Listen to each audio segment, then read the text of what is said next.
to go hiking with my friend Alex in the mountains near our town.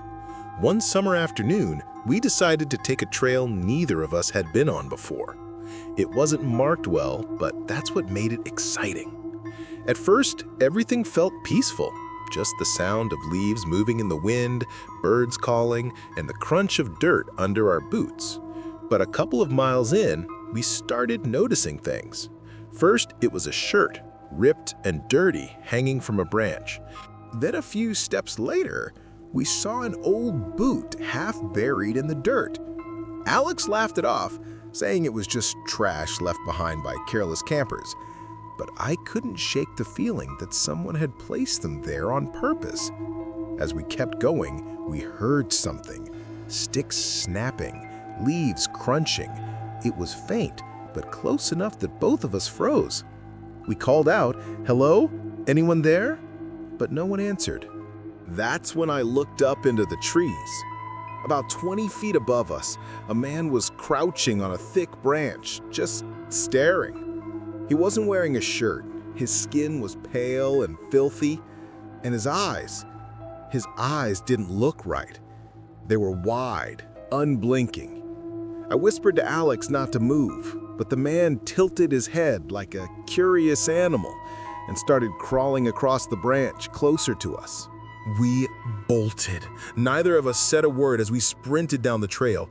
We didn't stop until we reached the parking lot, lungs burning. When we looked back, the forest was dead quiet.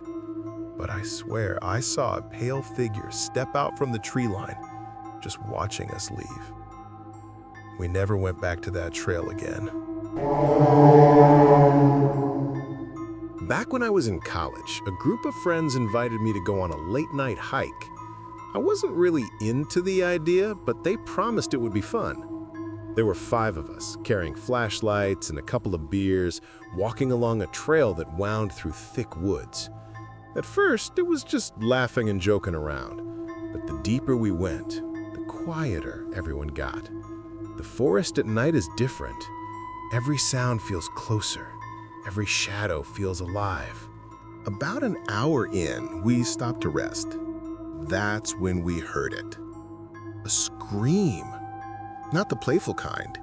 It was a blood-curdling, desperate scream of a woman echoing from somewhere ahead of us. Everyone went silent. Then another scream followed. This one shorter, but choked, like someone being silenced. One of my friends, Kevin, wanted to check it out. The rest of us argued, but eventually, against my better judgment, we followed him down the trail. As we got closer, the air changed.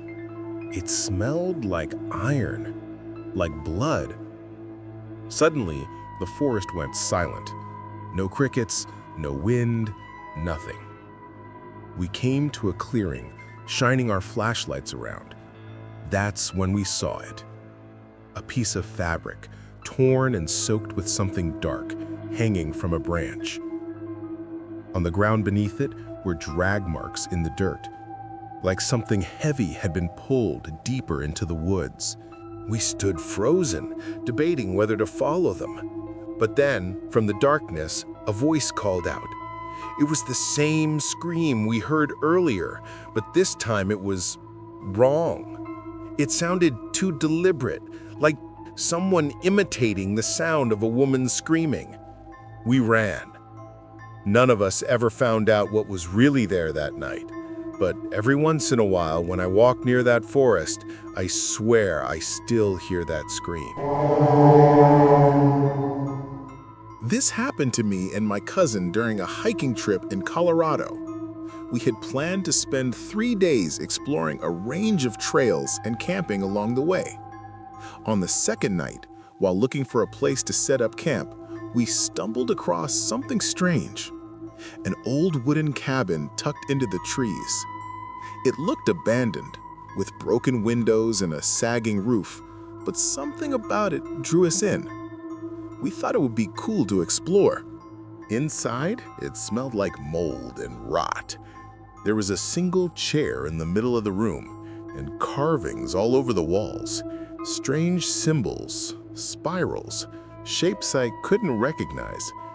I wanted to leave immediately, but my cousin laughed and said it was probably just old graffiti from other hikers. That night, we camped not too far from the cabin. Around 2 a.m., I woke up to the sound of footsteps circling our tent. Slow, heavy steps crunching in the dirt.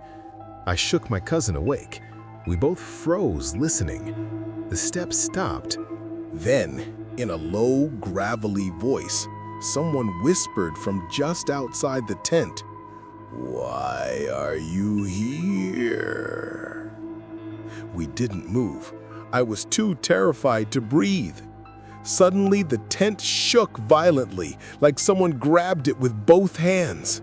My cousin screamed, and we both scrambled out with our flashlights. We didn't bother packing our gear. We just ran all the way back to the trailhead. Later, when we told the park ranger what happened, his face went pale. He told us no one had lived in that cabin for decades, and hikers who camp near it don't usually come back.